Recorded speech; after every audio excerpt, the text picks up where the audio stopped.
We're back to the Neil Haley Show. And before we dive into today's exciting interview, I'd like to give a quick shout out to Books of Life Marketing. They're the team making it all possible. They specialize in helping authors bring their stories to life through extra publishing, marketing, and media exposure. They're behind some of the most inspiring author journeys we've seen. If you're an author looking to elevate your book, Books of Life Marketing is the partner you want in your corner. And our guest today is Gina Nelson. She is the author of Combating Teen Anxiety, Teen Parent Communication Journal. Gina, thanks for stopping by. Yeah, I'm excited to be here, Neil. I'm excited to talk to you about, especially because I mean, this is when you talk about anxiety, it's very interesting to look at and see how much more than, let's say, 10 years ago for teens or 20 years. So, what inspired you to create the Combating Teen Anxiety Journal and Parent Coaching Program?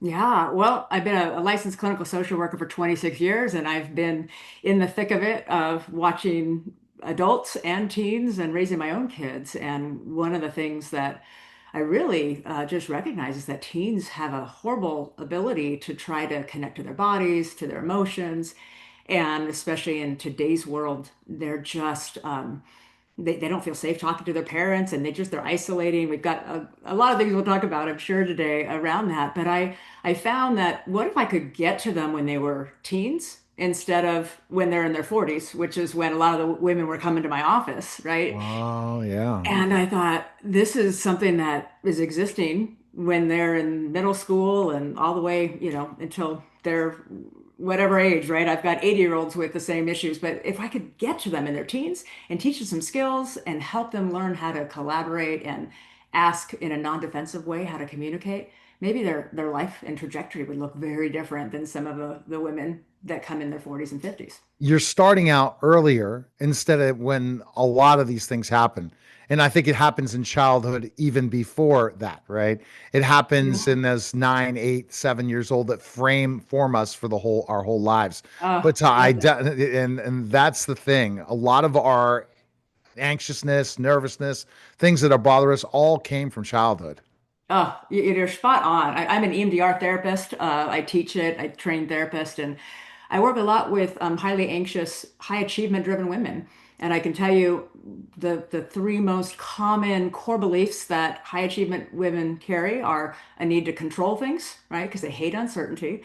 They have an over sense of responsibility, so they take ownership for things that might not even be theirs. And then a lot of shame underneath some of that. So their worth and value is all attached to achievement and to external variables of things that they could control and manage. And the areas that are the hardest are the relationship areas that involve other people because they can't control those things. Wow. And that can't control things. I mean, why? I mean, see, is this more of a trait in women than men? Do Oh you no, feel it's both. I definitely work with a lot of men too, but I think that society, again, when I grew up, we didn't use the word anxiety. It wasn't something that was a common term. We talked about stress and just kind of trucking through. But today's teens are growing up in a very different world where the word anxiety is very prevalent, and some of them don't even know what anxiety they can't differentiate anxiety versus stress. I mean, we all have stress, but there's a big difference, right? And so I think we're seeing it in both men and women, but I think what happens is high achievement driven folks, they kind of fly under the radar because in so many ways they're doing really good in school. They're the 4.0 people. They kind of don't have a lot of big needs that, they kind of minimize those needs and they have successful careers and they're busy. And because of all that, their worth and value seems like I got some worth. I've got value because I do all these things. Look what I've done. Look at my accomplishments. You take all of that away, and the imposter syndrome, the worth and value really comes back to that under seven, right? Where worth and right? value, shame, autonomy versus shame, it's like ages 4 to 5 when that's starting to develop for us, right? And that's crazy to think it's that time period. Yeah, We have so much more of our lives to deal with. absolutely. And we don't, as children, we don't want to have to deal with those things. What are some common things you see well meaning parents do that aren't helpful when their teen has anxiety? Yeah, well, I think the first thing is that if parents are kind of wired to want to fix things, their first thing is to kind of rattle off a solution. You could do whatever, X, Y, and Z. And, as a therapist, we're very right brain to right brain. So we have to sit in the emotion and kind of identify what is it that the client is actually feeling first. And if a parent could just say, you know what, that's hard. That sounds horrible. Tell me more about that. Let me just sit with you and feel the feels with you first and connect to that. Then maybe together we could collaborate and move more to the left brain and start to articulate a plan of action. But that first part of just sitting in it, neither the teen nor the parent usually wants to sit there because they haven't learned how to do so. And see, that's the thing. We want to fix things. As men, we learn we shouldn't be trying to fix things as women and just listen to them. And it's the hardest job in the world, right? And when Right. you finally figure it out and say, okay, unless they ask for our advice, don't give it to them. And as a therapist, you don't go and tell them this is what you got to do. I think this is the mistake where people don't want to go see therapists because they think a therapist is going to tell them what they want to hear or what they want to hear or not what they want to hear and tell them what to do when it's Mhm. really not the therapist's job to come up with the plan or what you want. You have to help them guide them to come up with that own decision themselves. Yeah, very much so. And to do so means that, your highly intelligent people are very good at rationalizing, finding a way around the emotion. And, anxious parents have anxious kids. Now, that doesn't mean that we don't have Mm. anxiety for people who maybe don't have anxious parents, but it's maybe showing up differently. And so, if you've got somebody who says, "Oh, I'm not anxious," but they're frenetically always really busy, they never sit, they don't know how to sit in the quiet without constant stimulation, that's usually an anxious person in that sympathetic Oh fight my flight goodness. all the time, And right? see, you wouldn't think that. You wouldn't think. So, do you think a lot of people that are highly anxious are highly intelligent people? That's I interesting. do. I Hmm. do. Yeah, Hmm. because I think that they learned this at that kind of drive to it's coming from maybe I'm not good enough or maybe I don't think I'm good enough in the family system or academically, so I'm going to work harder, harder, harder, and I'm going to control the variables that I can, and I'm going to get really good at trying to be good enough, right? And does that make sense? Right. Do you think that we control the highly anxious people or highly really motivated can't just wired to this keep go go go or make a mistake to not know how to stop and they just want to keep going and Yeah, because going? they've never sat in the quiet or they're terrified of the quiet. I use a concept called polyvagal theory in my practice, and basically our nervous system is bouncing out of safety and connectedness to sympathetic, that fight flight space, or Yeah. a dorsal state where we're kind of immobilized. Mhm. And our brain makes up a story to go with wherever our nervous system is. So a highly anxious person is running in that sympathetic all the time. They're just fight, flight, busy, busy, busy. If I run fast enough from this anxiety, I don't have to feel it, right? So they'll be Mm. highly productive, right? They're busy, busy because they're trying to accomplish something. But the reality is they don't accomplish as much as they really want to because they've never allowed the rest that's necessary from that safety to allow curiosity and the frontal cortex to come online and be able to actually problem solve. So they're kind of spinning in a sympathetic, anxious place and they're not really going anywhere. And not going anywhere. See, that's a great point you're making. Okay, the not going anywhere type of thing, and that's the fight and flight that happens through childhood trauma, and we could talk about that further. See, we could have 100 podcasts on just specifically these conversations. As I told you, this background. What happens in the nervous system when either a parent or a teen gets triggered by something the other says or does? Yeah. Because once you can control that trigger, give you an example. I had some anger issues and I've been working on them. And it's because I'm a former professional athlete that I always thought that was the way to do things. And Yeah. now I have learned to process those things further to not go that route. Even because we think as men, we are supposed to respond like that Right. angrily, with anger, with beating something up or something, or just or getting just absolutely angry when it's the worst thing for our bodies. And to take that breath and take that situation and walk away and say, no, this is not worth it. That's a very hard thing. So, how do you based on that question and kind of what I said about triggered, I have learned to control some of the things that trigger me. Yeah. Well, I bet you had to learn how to get your nervous system to a place of safety at some point to recalibrate. So our nervous system, like I said, it's bopping out of that safety, sympathetic, and that kind of immobilized dorsal space. And the reality is many of us don't live in, we can't live in safety, but at the top, kind of, we call it ventral vagal. It's a place where our bodies kind of recalibrate, we take a breath, uh, we expand kind of our perspective. We can see things from a different lens, and we feel safe and we feel connected to either others or to ourselves. And our amygdala is constantly scanning from the back little almonds, right? It's scanning our environment for safety. And Right. it's saying, is this person safe? Are they not safe? And you know, like in your work, right? And in wrestling, right? I mean, you know, real safety versus, if someone's coming at you, you're going to protect yourself, right? But the amygdala doesn't know the difference between real danger or perceived danger. And I think that's the real big distinction. So if my teen rolls their eyes, at me, and the parent goes, "Oh my gosh," and they tell them a story that, man, I just can't connect. I'm just not good enough as a mom. Now, mom's nervous system is dysregulated, and she's made up a story about her teen that might not be true.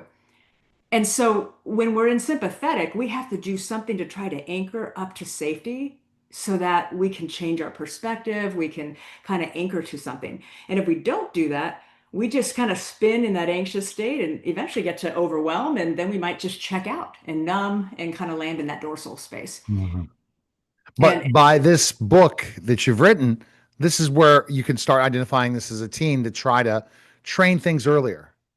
correct. That's the hard part, but it's not fixing things. So we'll have to talk about that further.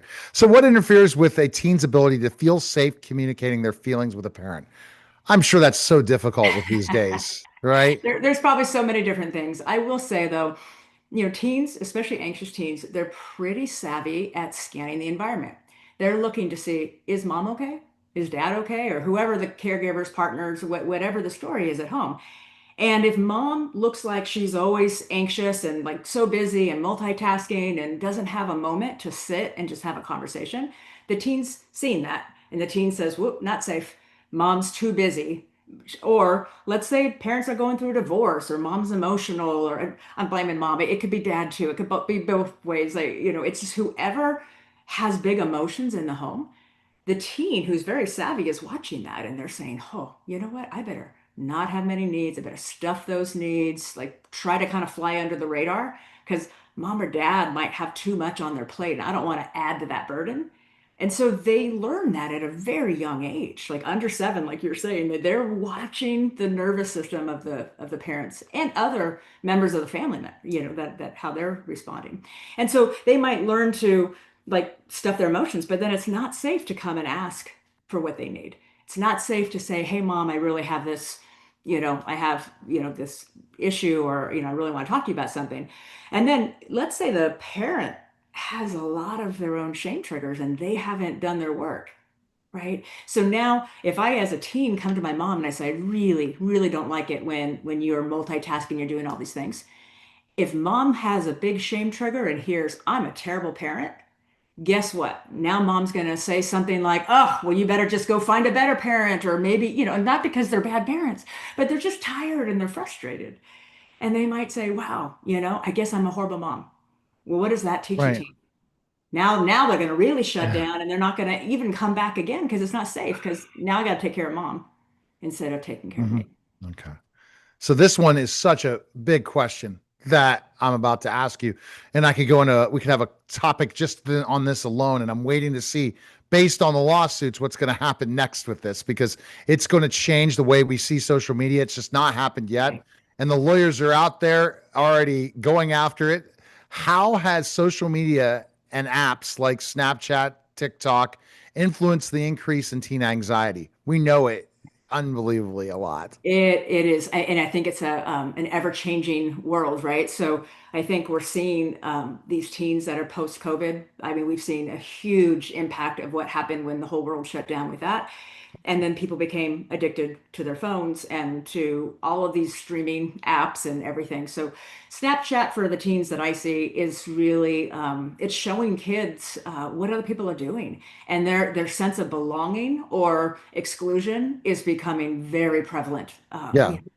And Chat GPT. I mean, we've got kids using Chat GPT for therapy. We got parents doing that too, and people are Googling their text And we could do conversations, another topic on that because I'm right? an AI expert, and But I think it's good to get a sense of things, but really it's a perspective to have someone to talk to. It is not the perspective of professional opinion because they're going to give you advice. They're going to fix things because that's the job of an AI. But the thing with social media, I know that this is definitely is going to be something you should look at topics when you go on other podcasts. Is the fact it's going to change. I hope.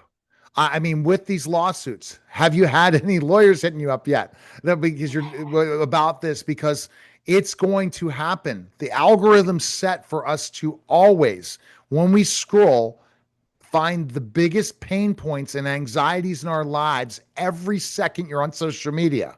right, And right. it's your job to navigate this. And if you're a 53-year-old man like myself, I can navigate this. A 17-year-old, a 16-year-old, a 15-year-old, a 14-year-old, and some other people, even my age, cannot navigate this. Yeah. So they say laws are going to change, things are going to change, lawsuits, etc. But right now, it is dangerous and it's not changed at all. Correct, correct. And I think, I was just actually on a call. I consult for EMDR, and I was talking to somebody about that. And I said, the first thing, you can't control what they do at home, but the first thing for anxious people is to look at what media sources are coming in into their feed and trying to cut some of that and get out and do something like go for a walk or get out in nature or learn to be with yourself without that overstimulation. We're all guilty of it. I mean, we all have the phones, the likes, the things, and the more we get attached to it, that hit is that dopamine. Is that Anna Lemke wrote that book, Dopamine Nation, and it's fascinating to show what we're getting from these hits. And so when I get a teen who says, I don't want to go out, I just want to stay in my bed. I just want to hang out here. But aren't most teens doing that now? They're isolating. How They're many? I mean, isolating. even if they are involved in sports activities, the first thing they do when they get to their house is go to their bedroom. Correct. Correct. They don't That go that out and play outside anymore. They don't do not any not of that tech, stuff. not They the tech have that to used to. be in planned activities or they're going right to their bedroom. Correct. And that's what they're calling their safe place now, right? Their bedroom. And when I ask them, I go, well, trying to identify interest, trying to identify what actually excites them. They don't really have it. I mean, a lot of them just say, I don't know. I go, well, that's what parents are going to get. I don't know. That's the most common teen Oh my comment because goodness. they really just don't know. They don't know how to articulate their feelings. They don't know what's going on. They might be cutting on themselves now because that is a way of trying to release emotions, but they can't even identify what they are.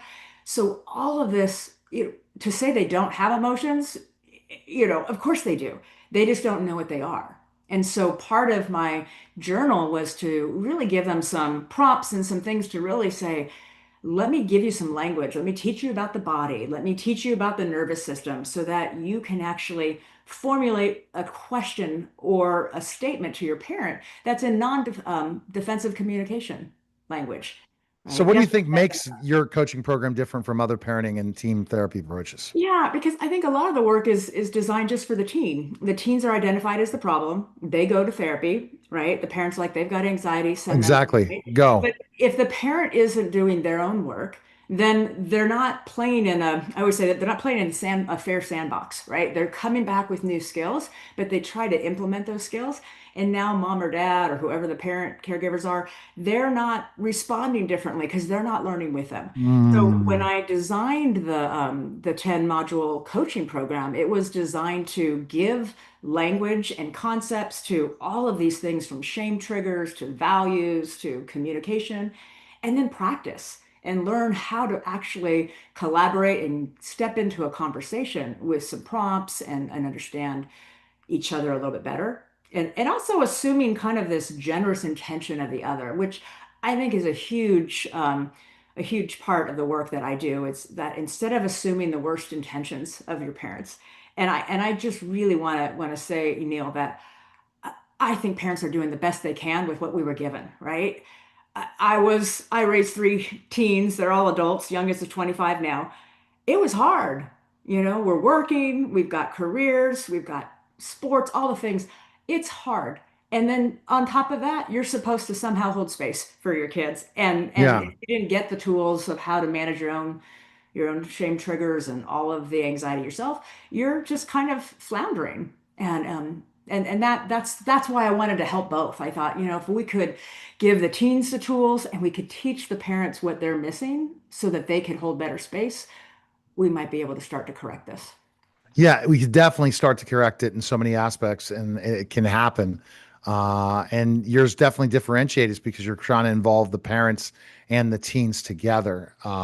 In your practice, do you do that now with parents and teens I together? do that more on the coaching side. I'm an EMDR therapist, so I usually work one-on-one with an individual to dive deep into some of those shame triggers and kind of repair some of those childhood, aspects.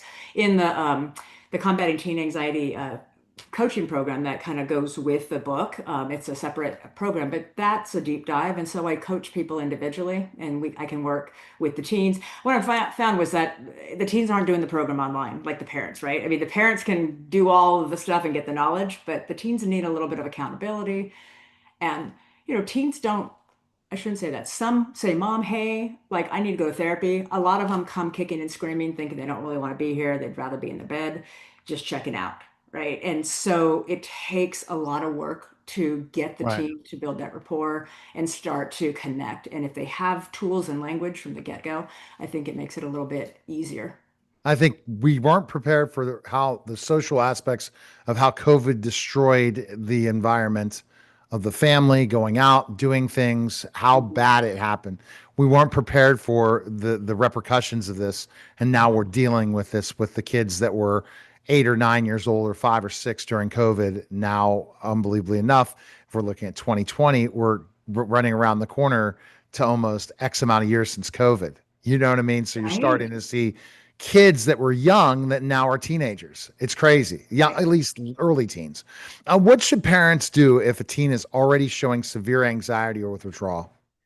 Yeah, I think the first thing is don't assume it's just gonna go away. I think we've got a parent generation that has kind of like pull yourself up on the bootstraps and keep trucking through. And I think we're seeing a very different form of this anxiety. These kids have access to too much that could cause them. I mean, we've got kids checking on ChatGPT for how to kill themselves, right? And ChatGPT is giving them instructions. So we ought to be mindful. Like these real severe anxiety, it's a problem and it's not going to go away. It's going to follow them into college if they go or any of their adult, endeavors. And so we need to give them the tools and help them manage it.